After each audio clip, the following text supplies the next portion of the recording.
Россия начала системно давить на один из символов армянского экспорта – Прошанский коньячный завод. Российская служба Росалкоголь-Табак-Контроль подала иск в суд с требованием либо приостановить, либо полностью отозвать лицензию у импортера продукции завода на территории Российской Федерации. Формально повод выглядит как технический, но по последствиям он предельно жесткий. В коньяке, поставляемом в Россию, якобы обнаружен не виноградный спирт, а значит, по действующим ГОСТам продукт больше не может считаться коньяком. Дело уже находится в арбитражном суде, параллельно заведено административное производство. Итог прост и показателен. Один из крупнейших армянских производителей алкоголя рискует в буквальном смысле вылететь с российского рынка, который десятилетиями считался для Армении гарантированным. На этом фоне особенно показательно смотрится более широкий геополитический контекст, который все чаще выходит за рамки отдельных экономических эпизодов. Транзитный маршрут Армении – это не просто 43 километра дороги, вокруг которых в последнее время ведутся ожесточенные споры. Об этом подробно писал экс-министр иностранных дел Республики Армения Заграб Мнацаканян в своей статье для EVN Report. По его оценке, публичные дебаты в Армении вокруг предлагаемого транзитного проекта ТРИП оказались одновременно и ограниченными, и смещенными в неверное русло. Слишком много внимания уделялось узкому участку суверенной территории и слишком мало тем масштабным геополитическим и экономическим сдвигам, которые придают проекту реальный стратегический вес. Это, по сути, принципиальная ошибка. ТРИП – это не локальное инфраструктурное соглашение и не технический компромисс. Для Армении он представляет собой окно возможностей в куда более широком смысле. Проект укладывается в глобальную перестройку евразийских торговых маршрутов, которая ускорилась на фоне санкций, военных конфликтов и системных сбоев в цепочках поставок.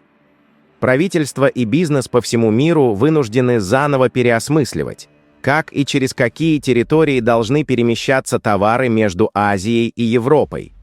В центре этих процессов находится так называемый «Срединный коридор», связывающий Китай с Европой через Центральную Азию, Южный Кавказ и Турцию.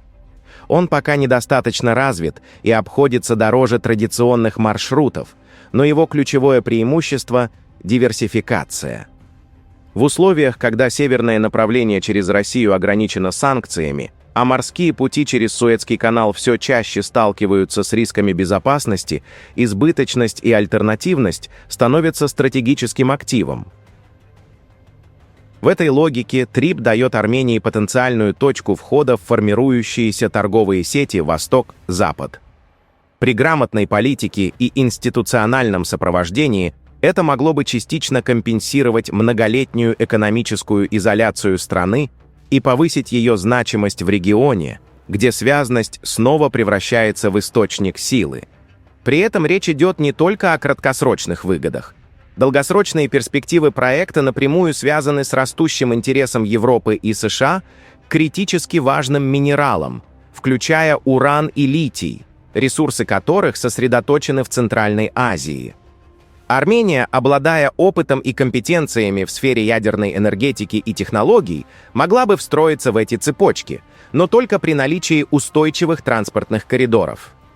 Помимо чисто экономического измерения, проект открывает возможности для диверсификации внутрирегиональной торговли на Южном Кавказе, что со временем может заложить фундамент для более глубокой региональной интеграции и устойчивой безопасности.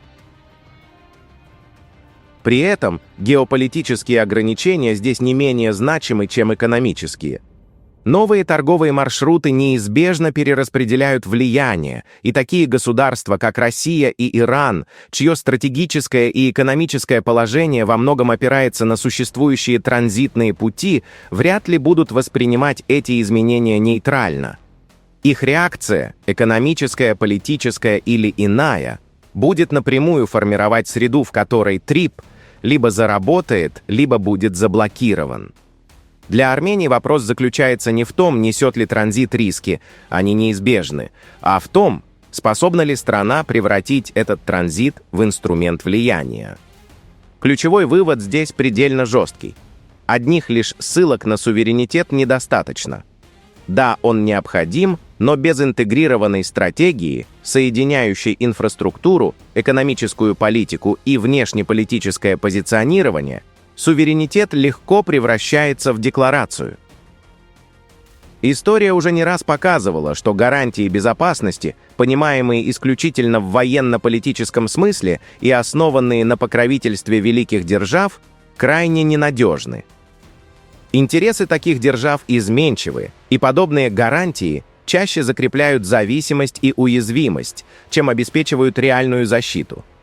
В этом смысле связность, диверсификация и глубокая интеграция в региональные и глобальные цепочки поставок способны повысить значимость Армении как на региональном, так и на глобальном уровне.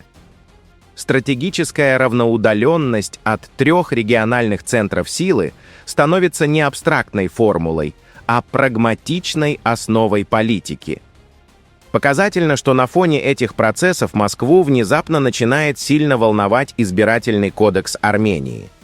С одной стороны, такое пристальное внимание можно было бы счесть комплиментом, с другой, хочется напомнить очевидное. Армения является суверенным государством, а ее избирательное законодательство – это исключительно внутреннее дело Еревана и не предмет внешних консультаций или одобрений. Тем временем Соединенные Штаты демонстрируют противоположный подход. Администрация президента США Дональда Трампа официально подтверждает приверженность реализации проекта TRIP. Об этом в ответ на запрос Armenpress заявил представитель Госдепартамента США, подчеркнув, что TRIP остается одним из приоритетов Вашингтона, поскольку обладает потенциалом для содействия миру и процветанию на Южном Кавказе и за его пределами.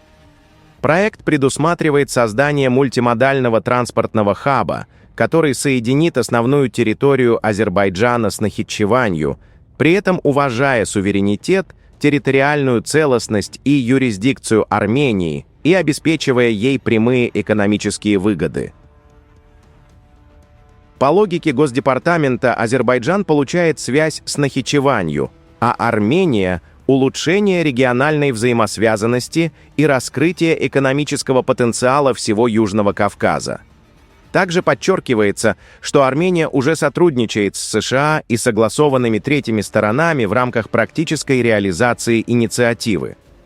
Министр иностранных дел Армении Арарат Мирзоян, в свою очередь, подтверждает, что двусторонняя работа между Ереваном и Вашингтоном по TRIP продолжается. По его словам, есть надежда в ближайшее время перейти к следующему, строительному этапу, на котором уже потребуется подключение третьих партнеров. Несмотря на двусторонний формат, проект объективно затрагивает интересы множества стран, от Китая до Португалии. Совершенно иная логика звучит из Москвы. Российский пропагандист армянского происхождения Семен Багдасаров в комментарии для Alpha News утверждает, что TRIP якобы не состоится. По его версии, заявление Москвы – это попытка надавить на Никола Пашиняна и вынудить его к более конструктивному отношению к России, фактически напоминая, если Армения выбирает Запад, то должна забыть о российской помощи, газе и рынке труда. Он прямо заявляет, что сидеть на двух стульях невозможно и что Москва теперь будет действовать с Арменией без льгот и гарантий, если та не считает себя союзником. Развивая тему, Багдасаров связывает судьбу TRIP с конфликтом на Ближнем Востоке и утверждает, что проект не будет реализован из-за позиции Ирана. По его словам, в Тегеране якобы пришли к власти силы, категорически выступающие против этого маршрута, и Иран не допустит появления у своих границ антииранского проекта, тем более названного в честь Дональда Трампа. В этой логике Армения, по мнению Багдасарова, рискует стать зоной боевых действий. Он также заявляет, что США и Израиль не подготовились к нынешнему конфликту, тогда как Иран якобы контролирует ситуацию и готов идти до конца, а возможности США ограничиваются лишь гипотетическим контролем над Ормузским проливом. Говоря о позиции Турции, Багдасаров утверждает, что Анкара заняла выжидательную позицию, что, по его мнению, свидетельствует о слабости Эрдогана. Он полагает, что Турция вмешивается только при очевидном перевесе сил, как это было в Карабахе, а в иных случаях предпочитает осторожность и роль условного посредника. В этой же логике он делает вывод, что в случае давления Ирана на Азербайджан Турция не станет вмешиваться из-за рисков для собственной безопасности. В совокупности все эти эпизоды, от давления на армянский коньяк до борьбы вокруг транзитных маршрутов, складываются в одну картину. Экономические рычаги, инфраструктура, выбор внешнеполитического курса и даже внутренние законы Армении все чаще оказываются элементами одной большой игры, где нейтральных шагов практически не остается. Трип в этом смысле не просто дорога и не просто груз. Это вопрос стратегического позиционирования Армении в меняющемся мире и, возможно, один из редких моментов, когда долгосрочный выбор действительно способен изменить ее место в глобальной системе. Подписывайтесь на наш канал, чтобы не пропускать самые важные новости от Регньюз.